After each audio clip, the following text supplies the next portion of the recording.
আজকাল স্মার্টফোন মার্কেটে কম্পিটিশন এত বেশি যে একটা ফিচার ভালো হলেই আর ফোন রিকমেন্ড করা যায় না। ক্যামেরা ভালো হতে হবে, ব্যাটারি ভালো হতে হবে, সফটওয়্যার স্মুথ হতে হবে, আর ফিউচার প্রুফও হতে হবে। কিন্তু টেকনো স্পার্ক 50 প্রো একটু অন্যভাবে চিন্তা করেছে। ওরা পারফরমেন্স রেসে নামেনি, বরং ফোকাস করেছে ডিউরেবিলিটি, ব্যাটারি আর প্রিমিয়াম ফিলের ওপর। কিন্তু বাস্তবে কি এটা কাজ করেছে? চলুন শুরু করি ডিজাইন দিয়ে। সত্যি বলতে ফোনটা হাতে নিলে 27,000 টাকার ফোন বলে মনে হয় না। ক্যামেরা মডেল দেখলে অনেকের প্রথম কথা হবে, ভাই এটা তো আইফোনের মতো। হ্যাঁ, ইন্সপায়ারেশন স্পষ্ট, কিন্তু ডিজাইন কপি করেছে বলেই ফোন খারাপ হয়ে যায় না, বরং দেখতে অনেক প্রিমিয়াম লাগে। ফ্ল্যাট ফ্রেম, স্লিম বডি, মাত্র 7.8 মিলিমিটার থিকনেস, আর এই স্লিম ফোনের ভেতরেই টেকনো দিয়েছে 6000 mAh এর ব্যাটারি। ফোনের কালার অপশনগুলো বেশ প্রিমিয়াম, বিশেষ করে ডাইনামিক রেঞ্জ আর টাইটানিয়াম গ্রে আমার সবচেয়ে বেশি ভালো লেগেছে। ব্যাক প্যানেলে ফিঙ্গারপ্রিন্ট খুব বেশি পড়ে না, যেটা ডেইলি ইউজে বড় একটা প্লাস পয়েন্ট। কিন্তু এই ফোনের আসল হিরো এর ডিজাইন না, ক্যামেরাও না, ডিউরেবিলিটি। আর এখানেই টেকনো সবাইকে সারপ্রাইজ দিয়েছে।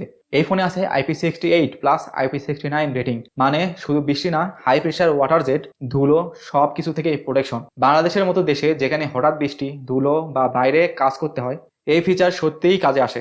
শুধু তাই না, ফোনটা SGS 5 স্টার ড্রপ সার্টিফিকেশনও পেয়েছে, মানে হাত থেকে পড়ে গেলেও ড্যামেজ হওয়ার সম্ভাবনা অনেক কম। আমার মতে এই প্রাইস রেঞ্জে ডিউরেবল ফোন খুব কমই আছে। এখন আসি সবচেয়ে কন্ট্রোভার্সিয়াল পার্টে, display. 6.78 inch IPS LCD panel, 120 Hz refresh rate, scrolling, Facebook, Instagram সবকিছু স্মুথ লাগে। স্টেরিও স্পিকার থাকার কারণে মুভি দেখতেও মজা লাগে। কিন্তু এখন আসি এর সবচেয়ে বড় উইকনেসে। এই ডিসপ্লে ফুল এইচডি না, HD+। এটা HD+ ডিসপ্লে, এবং এটাই এই ফোনের সবচেয়ে বড় কম্প্রোমাইজ। এখন অনেকেই বলবে 26,000 টাকার ফোনে HD+। হ্যাঁ, আমিও প্রথমে অবাক হয়েছি, কিন্তু একটু ভেবে দেখুন, কম রেজুলেশন মানে কম ব্যাটারি কনজাম্পশন, জিপিইউ এর উপর লোড কম, ফলে ব্যাটারি ব্যাকআপ অনেক ভালো হয়, আর গেমিংয়ের সময়ও ফোন তুলনামূলক কুল থাকে। মানে টেকনো এখানে ডিসপ্লের বদলে ব্যাটারি লাইফকে প্রায়োরিটি বেশি দিয়েছে। আপনার কাছে কোনটা ইম্পর্টেন্ট সেটা অবশ্যই ডিসাইড করতে হবে। এখন আসি পারফরমেন্সে। এই ফোনে আছে MediaTek Helio G100 ultimate, 6 nm chipset, LPDDR4X RAM, UFS 2.2 storage. Daily ইউজে ফোনটা smooth, Facebook, Messenger, YouTube, Chrome সব কিছুই কোনো ল্যাগ ছাড়াই চলে। গেমের কথা বলে PUBG, free fire, call of duty সবই ভালোভাবে খেলতে পারবেন। এইচডি গ্রাফিক্সে স্টেবল এক্সপিরিয়েন্স পাওয়া যায়। তবে যদি গেনশিন ইম্প্যাক্ট এর মতো হেভি গেম খেলতে চান তাহলে ফ্রেম ড্রপ পাবেন, কারণ এখানে মালি G52 জিপিইউ ব্যবহার করা হয়েছে।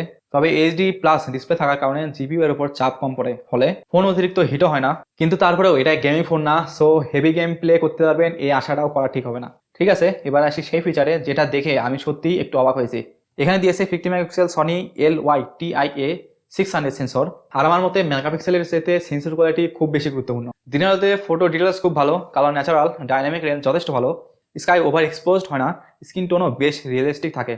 সোশ্যাল মিডিয়াতে আপলোড করার জন্য পিকচার রেডি, আর পোর্ট্রেট মোড অনেস্টলি এই প্রাইসের জন্য আমার এক্সপেকটেশন এর থেকেও ভালো। ব্যাকগ্রাউন্ড ব্লার বেশ ন্যাচারাল, এজ ডিটেকশনও অ্যাকুরেট। আপনি যদি ফেসবুক, ইনস্টাগ্রাম বা পোর্ট্রেট ফটোগ্রাফি পছন্দ করেন তাহলে ক্যামেরা আপনাকে হতাশ করবে না। রাতের বেলায় সনি সেন্সরের সুবিধা আরও বেশি বোঝা যায়। পিকচারে নয়েজ তুলনামূলক কম, এআই প্রসেসিং শ্যাডো আর হাইলাইট সুন্দরভাবে ব্যালেন্স করে, অনেক সময় ফ্যাকাশে ছবি দেয়। অবশ্য ফ্ল্যাগশিপ ফোনের মতো রেজাল্ট এক্সপেক্ট করবেন না, কিন্তু 26,000 টাকার হিসেবে ক্যামেরা পারফরমেন্স বেশ স্ট্রং। কিন্তু এই প্রাইসের জন্য আর একটু ভালো করা লাগতো। Video quality 2K 30 fps record করতে পারবেন, মোটামুটি ভালো, আহামরি কিছু না, আর একটু ইমপ্রুভ করা যেত। এখন আসি সেলফি ক্যামেরাতে। এখানে আছে 8 মেগাপিক্সেল ফ্রন্ট ক্যামেরা, এবং এটা আমার কাছে একটা ছোট ডিসঅ্যাপয়েন্টমেন্ট। দিনের আলোতে সেলফি ভালো আসে, ভিডিও কলও ঠিকঠাক, কিন্তু এই বাজেটে অন্তত 16 হলে আরও ভালো লাগতো। এখন আসি এই ফোনটার আর একটা বড় স্ট্রেংথে, 6000 mAh ব্যাটারি। আর ভাই এখানেই টেকনো আসল কাজটা করেছে, কারণ এই ব্যাটারির সাথে 6 nm প্রসেসর আর HD+ ডিসপ্লে, এই কম্বিনেশন ব্যাটারি ব্যাকআপকে অন্য লেভেলে নিয়ে গেছে। নর্মাল ইউজার হলে সহজেই 1.5 দিন চলে যাবে, হেভি ইউজার হলেও একদিনে ব্যাটারি শেষ করা কঠিন। পাওয়ার ব্যাংক ক্যারি করার দরকারই হবে না। এত বড় ব্যাটারি চার্জ হতে কতক্ষণ?